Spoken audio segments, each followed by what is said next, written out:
Media जगत के हमारे सम्मानित साथियों, ये इंदौर शहर हम सबका है और मैं मानता हूं कि इसमें जिम्मेवारी जनप्रतिनिधियों की सबसे ज्यादा है, राजनीतिक पार्टियों की उससे ज्यादा है और उसके साथ साथ मीडिया जगत की भी उतनी ही जिम्मेवारी है कि यूनियन कार्बाइड का जो कचरा है उसको जलाने को लेकर कोर्ट के आदेश से सरकार ने पीथमपुर में राम की कंपनी में भेजा गया है, जो एक रात में आज आकर डंप हो चुका है। सवाल ये है कि राम की यहाँ से 30, 35, 40 किलोमीटर इंदौर से 30 किलोमीटर दूर है, तो इंदौर शहर पे इसका असर क्या होगा? तो जो मैं आप सबके सामने बात करने की कोशिश कर रहा हूँ, ये राजनीतिक फुट देने का इसके पीछे लॉजिक नहीं है। जब मेरी ताई से बात हुई तब भी यही बात हुई कि हमें इसको राजनीतिक मुद्दा नहीं बनाना है, इंदौर का मुद्दा बनाना है। क्यों बनाना है? ये इसलिए कि आज से कुछ साल पहले रामकी में 10 टन कचरा जलाया गया।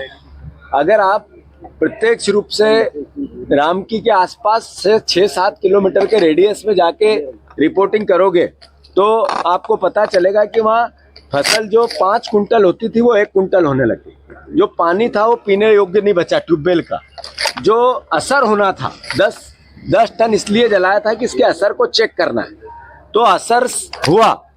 अब सवाल ये है कि इतना कचरा जलेगा या डिस्पोजल होगा या इसका किसी भी विधि से, वैज्ञानिक विधि से ये इसका डिस्पोजल होगा, स्वाभाविक है कि कम से कम असर हो, इसकी प्रयास सरकार करेगी। पर यशवंत सागर तालाब वहां से 27 किलोमीटर दूर, उस जगह से 27 किलोमीटर दूर, तो जब पानी का रिसाव 10 टन में 5 किलोमीटर 7 किलोमीटर के रेडियस को असर किया है, तो क्या यशवंत सागर में उसका रिसाव 1 साल में, 2 साल में, 5 साल में, 10 साल में होगा या नहीं होगा? और जब उसके यशवंत सागर यही शहर पीता है, यहीं पे यूज होता है, उपयोग होता है, तो इसका असर हमारे परिवार पे कितना होगा, आपके परिवार पे कितना होगा, इंदौर शहर के परिवार पे कितना होगा? तो इसका एक्सपर्ट्स जितने हैं उनसे जब तक इस बात का क्लियरेंस नहीं हो कि इसका असर कितना होगा, तब तक ये कचरा डिस्पोजल नहीं होना चाहिए। एक दूसरी बात, ये कांग्रेस और बीजेपी का मुद्दा नहीं है, ये मुद्दा है इंदौर शहर का।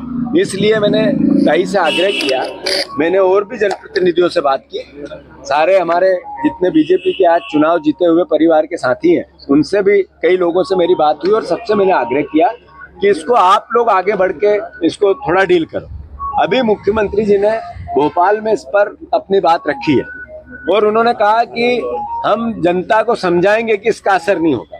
बिल्कुल मुख्यमंत्री का दायित्व है और हम भी चूंकि विपक्ष में जनप्रतिनिधि हैं तो हमारा भी दायित्व है कि आखिर अल्टीमेटली डिस्पोजल तो होना है, पर कहाँ होना है, कैसे होना है, इसका असर कैसे नहीं होगा, ये सवाल बनते हैं। तो मैं मानता हूं कि एक एक्सपर्ट्स की टीम बनानी चाहिए, फिर से इसका परीक्षण होना चाहिए, पिछला जितना हुआ उसका कितना असर हुआ इसका जनता के डोमेन में बात आनी चाहिए और फिर ये होगा तो क्या असर हो सकता है आज कल परसों, 10 साल बाद, 5 साल बाद, उसकी भी क्लियरिटी होनी चाहिए। अगर इसकी इतनी शंका है, भी कोरोना आया तो किसी को पता नहीं चला था कितना असर आया, सैकड़ों हजारों लोग चले गए हमारे बीच में से, हमारी परिवार के, तो जिस बात का असर कितना होगा पता नहीं है, तो फिर हम ये रिस्क क्यों लें, ये सवाल है। और फिर यहीं पे क्यों पीथमपुर आज बंद है, धार में इसका विरोध हो रहा है, इंदौर में इसका, यशवंत सागर और इंदौर जिले के सारे बेटवा क्षेत्र में असर होगा और वही पानी हम यहाँ पियेंगे तो इंदौर शहर में होगा।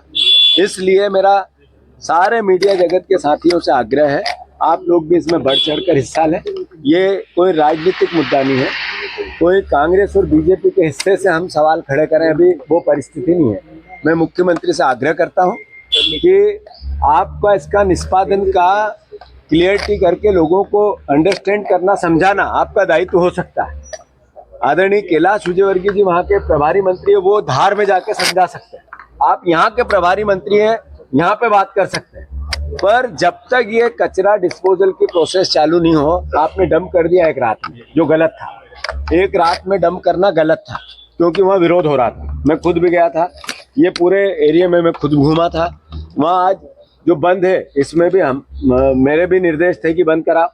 इसके पीछे केवल और केवल लॉजिक ये है कि आज समय चला जाएगा, डिस्पोजल कचरे का किसी न किसी रूप में हो जाएगा, फिर 10 साल बाद आने वाली जनरेशन पूछेगी कि उस समय के जनप्रतिनिधि क्या कर रहे थे, उस समय के जनता क्या कर रही थी, हमारे पत्रकार बंधु क्या कर रहे थे, विरोध क्यों नहीं हुआ, तो फिर अपने आप को हम दोषी पाएंगे।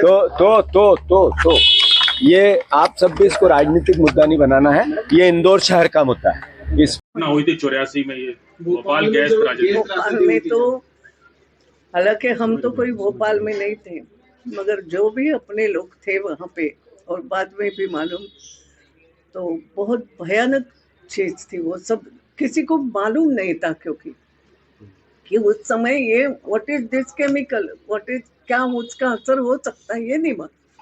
और मैंने जैसे कहा कि बाद में ये भी मालूम पड़ा कि गर्भवती पर असर केवल नहीं, वहाँ की जो उपज है, सब्जी हो कुछ हो, उस पर उसका असर हुआ था कि बाद में कई साल लगे वहाँ की जमीन को सुधरने में, वहाँ के यानी केवल विलियम कार्बाइड के आसपास की नहीं, आसपास की। तो वो मंजर बहुत खतरनाक था, इसलिए आज भी लोगों के दिमाग में उसका असर है, कुछ भी हो जाए तो इसको इसलिए सोच समझ करके करना चाहिए, ये मुझे लगता है।